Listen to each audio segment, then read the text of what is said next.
ආයබන් all හැම පිළිවෙන්නවා tech consultant කියන YouTube channel එකට. ඉතින් අද කතා කරන්න යන්නේ ඕල් ගොඩක් අය රික්වෙස්ට් කරලා තිබ්බ වීඩියෝ එකක් ස්කිල්ස් එක හදාගන්නේ කොහොමද කියන එක.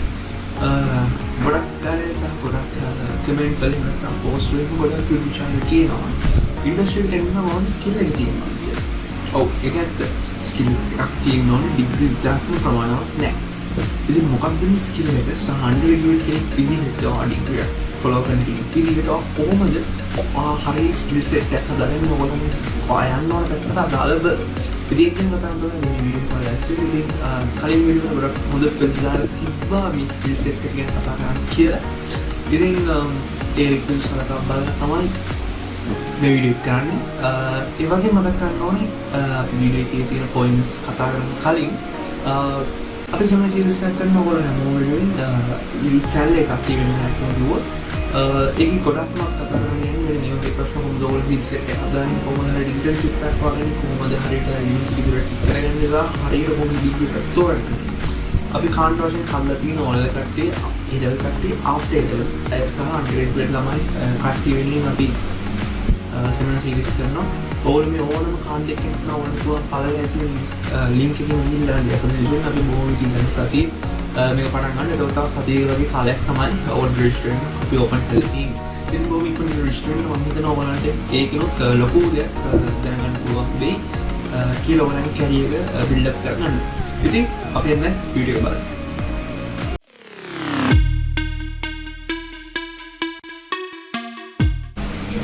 හරි පළවෙනි පොයින්ට් එක තමයි හරියට එක ලැන්ග්වේජ් එකක් ෆෝකස් කරලා ඉගෙන ගන්න එක. ගොඩක් ලැන්ග්වේජ් ඉගෙන ගන්න යන්නේ නැතුව එක ලැන්ග්වේජ් එකක් හරියට ෆෝකස් කරලා ඉගෙන ගන්න එක මාරු විදිහට වැදගත්. ෆස්ට් ඉයර් එහෙම නැත්නම් මේ ඉංග්‍රීසි එක ඉන්න කෙනෙක් විදිහට ඒ කියන්නේ ෆ්‍රෙෂර් කෙනෙක් විදිහට. ඒකේ මම අදහස් කරන්නේ මෙහෙම. ඕගොල්ලෝ Java කියන ලැන්ග්වේජ් එකක් අරගෙන ඕගොල්ලෝ ඒකේ යම් ඇඩ්වාන්ස් ලෙවල් එකකට ඉගෙන ගන්න ඕනේ. ඒකේ කවර් වෙන්න ඕනේ. arrays කියන්නේ මොනවද? එතකොට basic key functions, concept එතකොට OP conceptualization ඒ වගේ කොහොමද මේ Java වලින් API එකක් හදාගන්න level එක දක්වාම cover වෙන්න ඕනේ. ඉතින් ඒ වගේ දෙයක් ඉගෙන ගන්න එක මානවකට freshman කෙනෙක් විදිහට මොකද concept එක ඉගෙන ගන්න. ඒකෙන් අදහස් කරන්නේ නැහැ Java විතරක් ඉගෙන ගන්න ඕනේ කියලා. ඔයගලන්ට පුළුවන් Python එහෙම නැත්නම් C, C++ වගේ ඕන එක language එකක් OP language එකක් අරගෙන ඔයගලන්ට ඒක follow කරලා ඒකේ basics විදිහට වැදගත් freshman කෙනෙක් විදිහට basics ටික හදාගන්න එක. මොකද එක ලැන්ග්වේජ් එකක් හරියට ෆලෝ කරලා සේම concept එක ඉවර වෙලා ඉගෙන ගත්තොත් ඔයාලට පළවෙනි ලැන්ග්වේජ් එක කරන මාස 8ක් විතර ගියත් දෙවෙනි ලැන්ග්වේජ් එක බොහොම ඉක්මනට ඉගෙන ගන්න පුළුවන්. මොකද ඔයගොල්ලෝ ඒකේ තියෙන concept තේරුම් ගන්න දන්නවා සහ ඒක තේරුම් ගන්න පුළුවන් ඔයගොල්ලන්ට බොහොම ඉක්මනට. ඉතින් ඒක මාර්ගෙට උදව් වෙනවා ඔයගොල්ලන්ට ඔයගොල්ලන්ගේ ඉස්සරහ වැඩවලදී. ඉතින් ඔයගොල්ලෝ අපි පළවෙනි පොයින්ට් එක බලමු. දෙවෙනි පොයින්ට් එක මොකක්ද කියලා. දෙවෙනි පොයින්ට් එක තමයි languages කීපයක් ඉගෙන ගන්න එක එක ෆීල්ඩ් වලට අදාළව. ඒකෙන් ඔයාලට ලොකු අවස්ථාවක් හම්බ වෙනවා. ඔයා කැමති ෆීල්ඩ් එක ඔයාලට එන්ෂුර් කරගන්න. උදාහරණයක් විදිහට ගත්තොත් ඔයා හිතන් ඉන්න පුළුවන් මම ෆ්‍රන්ට් එන්ඩ් වලට කැමති කෙනෙක් කියලා. ඒ වුණාට ෆ්‍රන්ට් එන්ඩ් ලැන්ග්වේජ් එකක් හරි කරනකම් ඔයාලට ඒක කියන්න බෑ. ඔයා ඒකට ඇත්තටම කැමති. ඉතින් ඒ වගේ වෙලාවක හොඳ දේ තමයි Angular වලින් පොඩි ප්‍රොජෙක්ට් එකක් පොඩ්ඩක් Angular බේසික් එකක් ඉගෙන Angular පොඩි බේසික් එකක් කියලා බලනවා. back end language එකක් අරගෙන API එකක් ඩෙවලොප් කරලා බලනවා. එතකොට data science වගේ පැත්තේ උදාහරණයක් ගත්තොත් ඒ පැත්තේ මොනවා හරි පොඩි face mask detection එකක් වගේ මොකක් හරි පොඩි basic එකක් ඉගෙනගෙන basic එකක් ඉගෙනගෙන කරලා බලනවා. මොකක් පැත්තද enjoy කරන්නේ කියලා සලනවා දේවල් කරන්නේ. ඒකෙන් ඔයගොල්ලන්ට ලැබෙන වස් දෙකක් තියෙනවා.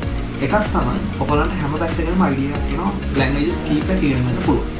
උදාහරණයක් මම අර පළවෙනි දීපු පොයින්ට් එකේ Java නම් focus කරේ මට machine learning කරද්දී Python ඉගෙන ගන්න හම්බුනේ.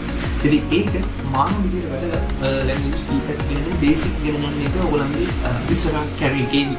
ඊට අමතරව දෙවෙනි මාසයේ තමයි මේ පොයින්ට් එක ලැබෙන මම මේ කියන දේ කරොත් ලැබෙන දෙවෙනි මාසයේ තමයි ඔයගොල්ලන්ට පුළුවන් කැමති පැත්ත හරියට කන්ෂුවර් කරන්න. උදාහරණයක් ගත්තොත් ඔය හිතන්න මම කලින් කිව්වා වගේ මම ෆ්‍රන්ට් එන්ඩ් කරනවා කියන්නේ ඊළඟට Angular React සහ Flutter වගේ language try කරලා බලලා හිතනවා ඒක මට සෙට් වෙන්නේ. ඔයාලට හරියම back API develop Java, Spring, Django වගේ දේවල් වලින් මොකද API develop back end පැත්ත තමයි ඔයාලට ගැලපෙන්නේ කියලා ඔයාලට සෙට් වෙන්නේ. ඒක ඔයාලට පුළුවන් හරියටම ඒ languages focus කරලා ඒ languages master කරලා ඒ අදාළ පැත්තට යන්න. ඉතින් මේ දෙකම ඔයාලට හම්බෙනවා මොන්නේ දෙවෙනි පොයින්ට් එක follow කරන එක තුලින්. හරි. ඉතින් ඕක තමයි අපි දෙවෙනි පොයින්ට් එක වැදගත්ම key point එකක් අපි මේ කතා කරන දේවල් වල. ඉතින් දැන් බලමු තුන්වෙනි පොයින්ට් එක මොකක්ද? තුන්වෙනි පොයින්ට් එක තමයි project කරන එක. ප්‍රොජෙක්ට් කරනවා කියන්නේ ඔයගොල්ලෝ හිතන්න එපා Java වගේ උදාහරණ ලැන්ග්වේජ් එක නම් Java වලින් මොකක් හරි කන්සෝල් එකේ රන් වෙන ඇප්ලිකේෂන් එකක් හදනවා වගේ දෙයක් ගැන නෙමෙයි මම කියන්නේ. මේක ටිකක් ඊට වඩා ඇඩ්වාන්ස් ලෙවල් එකේ ප්‍රොජෙක්ට් කරන විදිහක් තමයි මම කියන්නේ. ඒ තමයි ප්‍රොජෙක්ට් එකක් කරද්දී ඔයා හිතන්නේ මේ මේක ෆුල් ප්‍රොජෙක්ට් එකක් කරන්න. ලැන්ග්වේජස් කීප එක පා ගන්න. Java නම් මම කිව්ව විදිහට ફોකස් කරේ උදාහරණයක් විදිහට. Java Spring use කරලා API එක ඩෙවලොප් කරන්න.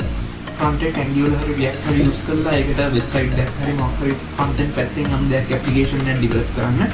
ඒ වගේම ඒකට පොඩි data science component එකක් add කරගන්න.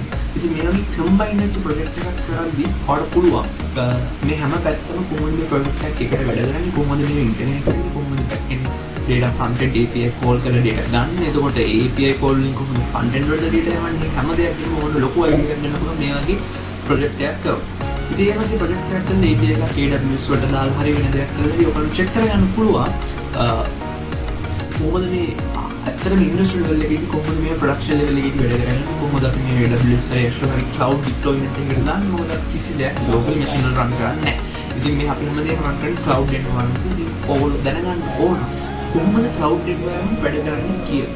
ඉතින් ඒව ඉගෙන ගන්න ඕගොල්ලෝ හොඳම දේ තමයි ආ වගේ project එකක් කරන එක. ඉතින් මේ වගේ දෙයක් කරද්දී ඇත්තට මේක ඔයගොල්ලෝ තනියෙන් කරන් ගියොත් සතියක් යද්දී එපා වෙනවා. ඒකට කරන්න ඕනේ ඔයගොල්ලෝගේ යාළුවෝ 3-4 දෙනෙක් එකතු කරගෙන කට්ටිය වැඩ බෙදාගෙන කට්ටිය ඉන්ටර්නෙට් වෙලා මේ වගේ ප්‍රොජෙක්ට් එකක් කරන්න. ඒක උදව් වෙනවා. ඔයගොල්ලෝ බිස්නස් එක තරඟ වලට දාන්න, එහෙම නැත්නම් ඔයගොල්ලන්ට වෙන මොකක් හරි කරන්න next $1 million idea එක වෙන්නත් පුළුවන් කියලා.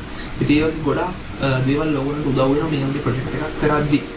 හොඳ idea එකක් තෝරගෙන මේ වගේ පැති කීපෙම ඉන්ටර්නෙට් කරලා එක ප්‍රොජෙක්ට් එකක් කරලා බලන්න යාළුවෝ 3-4 දෙනෙක් එකතු වෙලා. එතකොට හැමෝටම මේ industry knowledges, industry technologies ගැන ලොකු idea එකක් පුළුවන්.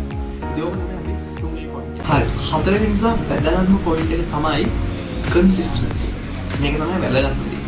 ඉතින් කොහොම මේක මාසයක් විතර කරලා එහෙම නැත්නම් මාස දෙකක් විතර කරලා නැතුව skill එකක් develop වෙන්න ඕල් ආදන්නවා. ක්‍රීඩාවක් කරත් එහෙම නැත්නම් ඉන්ස්ට්‍රුමන්ට් එකක් ප්ලේ කරලා ඔයාලට කන්සිස්ටන්සි කරන්න ඕනේ. කියන්නේ ඔයා එක දිගට ඒක කරන්න ඕනේ. එතකොට තමයි මේ ස්කිල් එක බිල්ඩ් අප් වෙන්නේ. ඉතින් මේ ප්‍රෝග්‍රෑමින් කියන්නේ ස්කිල් එකක්. මේ හිතන විදිහේ ස්කිල් එකක්. ඒතකොට ස්කිල් එක බිල්ඩ් අප් කරගන්න ඕගොල්ලෝ එක දිගට ඒක කරන්න ඕනේ. ඉතින් පළවෙනි ඉන්ටර්වියු එක හොයාගන්නකම්ම ඔයා අනිවාර්යෙන් මේක එක දිගට ෆලෝ කරන්න ඕනේ. දවස් ගානේ, සතිය ගානේ, මාස ගානේ, අවුරුද්ද ගානේ. අනිවාර්යෙන් මේ ස්ටෙප් එක මේ ස්ටෙප් තුන මම කලින් කිව්වා. ෆලෝ කරන්න අනිවාර්යෙන්ම පළවෙනි ඉන්ටර්වියු එකට හම්බ වෙනකම්. එතකොට තමයි ඔයා ස්කිල් එක ඔයාගේ හැදෙන්න නිසා ඔයා දේවල් ගොඩාක් ඉගෙන ගන්න. ඉතින් මේන් පොයින්ට් එක තමයි ඒ තුනම මාසයක් හෝ දෙකක් මාස 5ක් කරලා නැවතුවොත් කිසි වැඩක් නැතුව යනවා. ඉතින් හතරවෙනි පොයින්ට් එක තමයි වැදගත්ම පොයින්ට් එක. මේ හැමදේම එක දිගට තමන්ගේ පළවෙනි ජොබ් එක හම්බ වෙනකම් එක දිගට කන්සිස්ටන්ට්ලි කරන්න යන එක තමයි හතරවෙනි පොයින්ට් එක. ඉතින් මම හිතනවා මේ වීඩියෝ එක ඔයගොල්ලන්ට උදව් වෙන්නේ නැති මේ වීඩියෝ එකෙන් දැන් ඉගෙන ගන්න ඇති කියලා.